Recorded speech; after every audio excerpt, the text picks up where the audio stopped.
Fala aí, moçada, belezinha?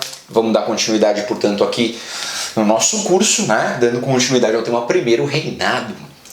Falei para vocês no vídeo anterior que os primeiros momentos da independência ali foram meio conturbados, teve a questão do reconhecimento, daquela pequena guerra com Portugal e daquele episódio da Noite da Agonia, né? Dom Pedro atravessou os políticos e foi lá e falou: a Constituição eu que faço, né? Fechou a Assembleia Constituinte e outorgou a primeira Constituição do Brasil. Agora a gente vai ver aqui o que essa Constituição vai dizer, a primeira Constituição do país. Então, reforçando a ideia, foi outorgada, né?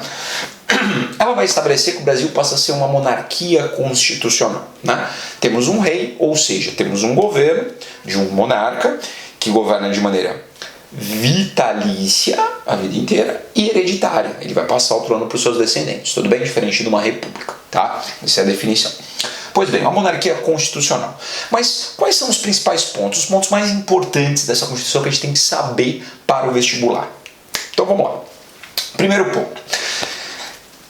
Dom Pedro vai estabelecer a divisão dos poderes. Ele vai pegar aquela lógica que a gente viu lá com Montesquieu, né, da divisão dos três poderes, só que ele vai dar uma incrementada, como a gente vai ver aqui, né? Ele vai estabelecer o poder executivo, o poder legislativo e o poder judiciário. Até aí, pessoal, até aí normal, né? Vários países, Estados Unidos, por exemplo, depois da sua independência, estabeleceu isso daqui, a América Espanhola também, só que a gente vai ter uma peculiaridade. Tem aqui um ponto que faz a nossa estrutura política um pouco diferente de outros países, porque Dom Pedro resolveu inserir ali um quarto poder, pessoal. E esse é o ponto vestibularesco da nossa história sobre a Constituição. É o que geralmente costuma aparecer, costuma cobrar, né? O tal do quarto poder. Pessoal, essa Constituição vai vigorar durante todo o Império, tá? Então até 1889, quando a gente proclamou a República, vai valer o tal do quarto poder. O que ele era, esse poder? Pela lei estava escrito lá que ele era formado por um conselho de ministros, um conselho ali, nomeado por Dom Pedro. Esse conselho teria a função de vigiar, de moderar os outros três poderes, beleza? Na prática, pessoal, o quarto poder, ele tinha aqui a possibilidade de intervir em um monte de coisa. Ele poderia, por exemplo, né, no Legislativo, ele poderia dissolver a Assembleia, né, a Assembleia de Deputados, poderia dissolver, né, o Senado, poderia afastar juízes, poderia intervir nos estados, ou melhor, nas províncias, né? O Brasil era dividido em províncias, poderia interferir nas províncias, enfim.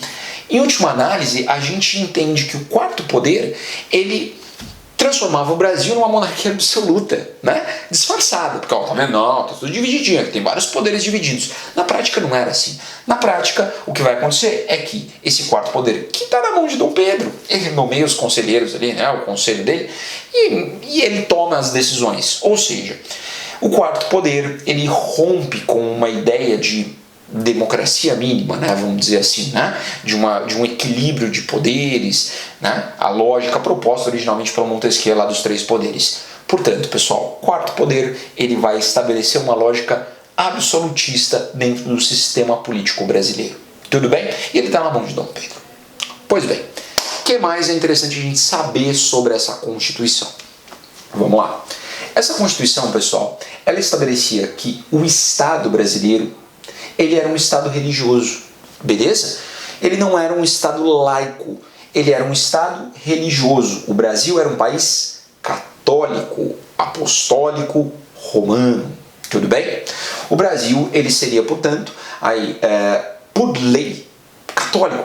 E tinha lá alguns parágrafos que depois, mais pra frente, a gente vai discutir com mais detalhes, mas só para você ter uma noção, tinha lá alguns parágrafos, como por exemplo, um parágrafo chamado padroado, que estabelecia que era proibida qualquer outra religião, professar qualquer outra religião que não fosse a católica, né? Era proibido templos de outras religiões.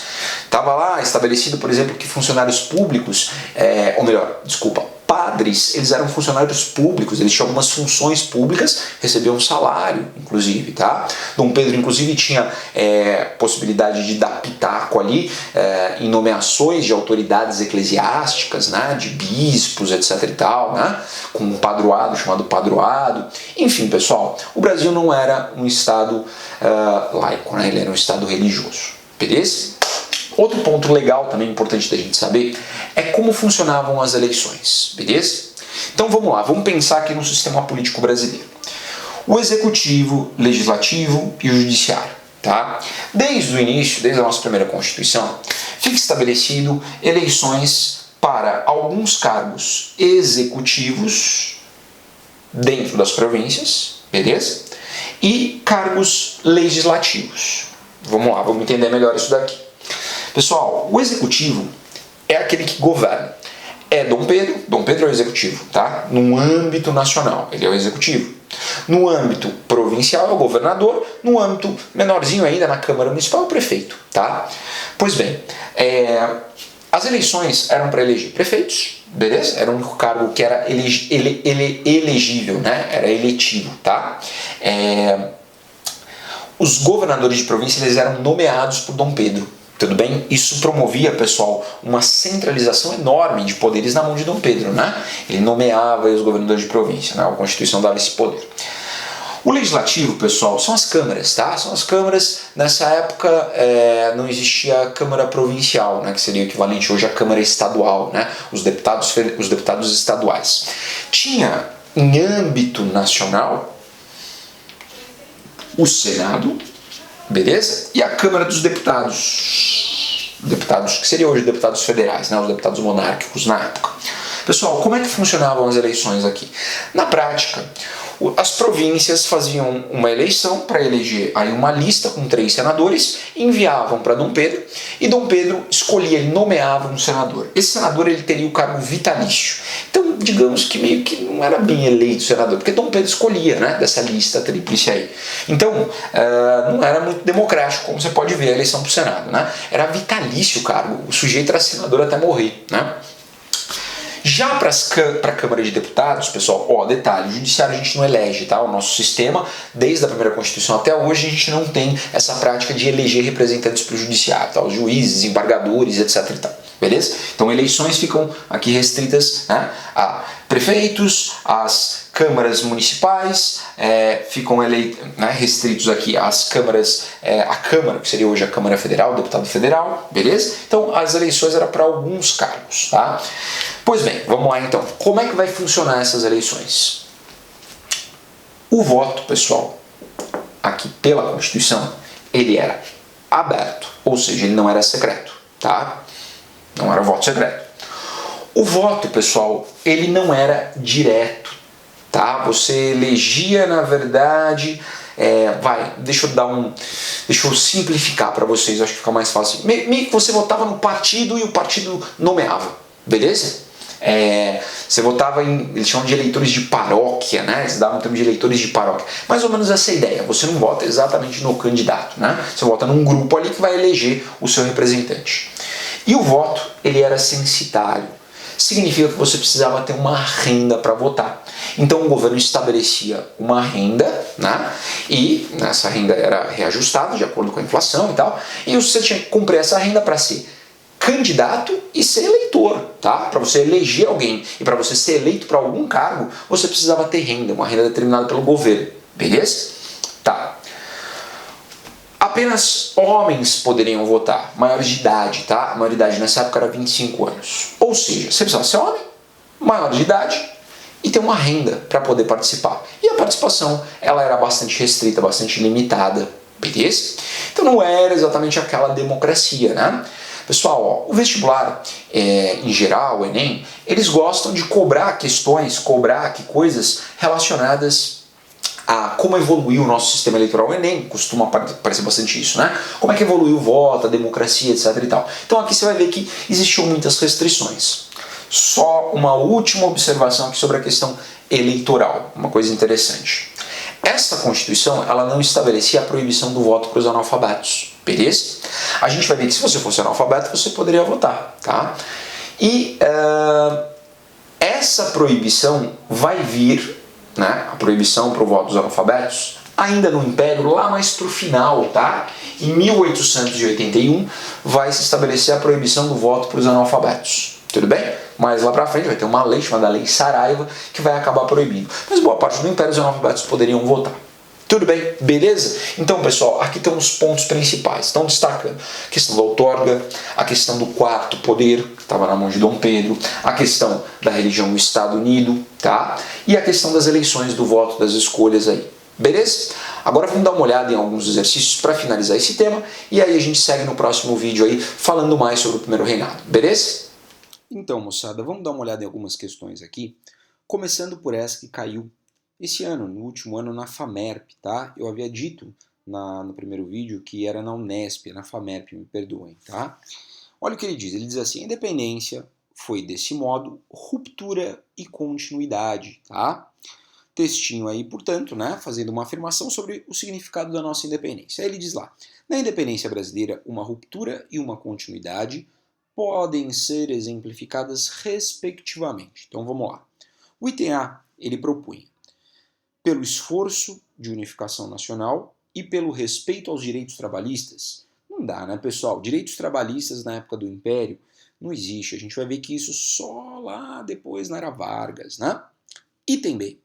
Pelo afastamento da Grã-Bretanha e pela aproximação com os Estados Unidos. Não, né, pessoal? Os tratados que nós vimos com Dom João, eles vão continuar prevalecendo, continuar existindo, e a gente vai pegar dinheiro emprestado dos ingleses para comprar a nossa independência, não é mesmo? Item C. Pela fragmentação política do território. Opa! O Brasil ele foi fragmentado. Na verdade, a gente vai ver que vai até ali ter algumas perdas de território, né, que eu vou contar para vocês em breve, mas não dá para falar pela, né, a fragmentação do território, tudo bem? Aí já é demais, né? Item D. Pelo rompimento em relação ao Império Português e pela preservação da escravidão. Já faz mais sentido, né, pessoal? A gente vai romper aí com Portugal, né? Vamos deixar de ser uma colônia, tudo bem? Vamos deixar de ser parte do Império Português, mas a gente vai preservar a escravidão. O item E fala, pela implantação do sistema republicano. Republicano? Não! Portanto, pessoal, a opção correta é a opção D. Tudo bem? Então, só para você ter uma ideia de como, né, pode aparecer isso em vestibulares para vocês aí. Hein? A próxima questão, pessoal, caiu agora em janeiro, tá? Na FUVEST. Olha isso, acabou de cair uma questão sobre esse tema que nós trabalhamos aí nesses dois primeiros vídeos. Olha lá, textinho da Maria Odila, professora Maria Odila, que diz assim: a semente da integração nacional seria, pois, lançada pela nova corte como um prolongamento da administração e da estrutura colonial. Um ato de vontade de portugueses, adventícios, cimentada pela dependência e colaboração dos nativos e forjada pela pressão dos ingleses que queriam desfrutar do comércio sem ter de administrar, né, esse território aqui. A insegurança social cimentaria a união das classes dominantes nativas, com a vontade de ser brasileiros dos portugueses imigrados que vieram fundar um novo império nos trópicos. A luta entre as facções locais levaria fatalmente à procura de um apoio mais sólido no poder central. Os conflitos inerentes à sociedade não se identificam com a ruptura política com a mãe pátria e continuam como antes relegados à posteridade. Pois bem, um balanço da Maria Odila sobre os significados da nossa independência também, né? E aí ele vai pedir no item A, essa questão é de segunda fase, tá, pessoal?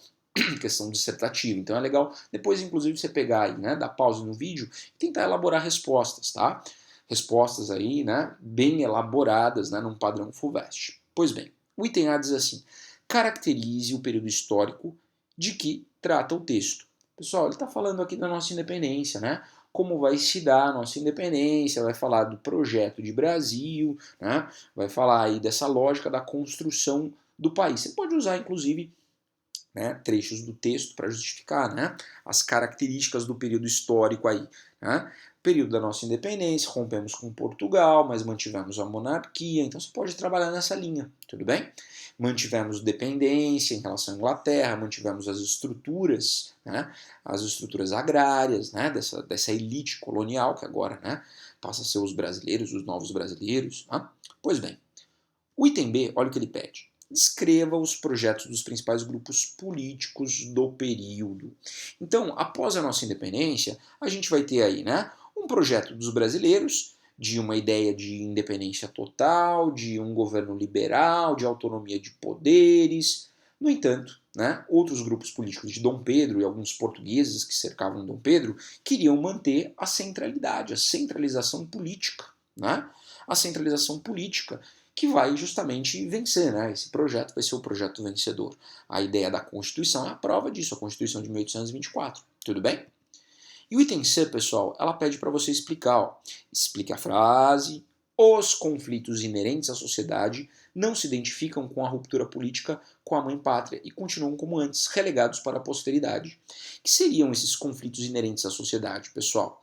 É a ideia da escravidão, é a ideia da exclusão social, é a ideia de uma elite dominante que vai relegar a maior parte da população a uma condição de miséria, de pobreza, de subempregos, né, da própria escravidão. Tudo bem? Então a gente vai ver que após a independência, a sociedade brasileira vai se alterar praticamente nada, vai continuar uma estrutura aristocrática, patriarcal, oligárquica, como falamos nos vídeos. Beleza? Então fica a dica aí, pessoal. Depois procurem escrever aí as respostas dessas questões, tá? Para você treinar.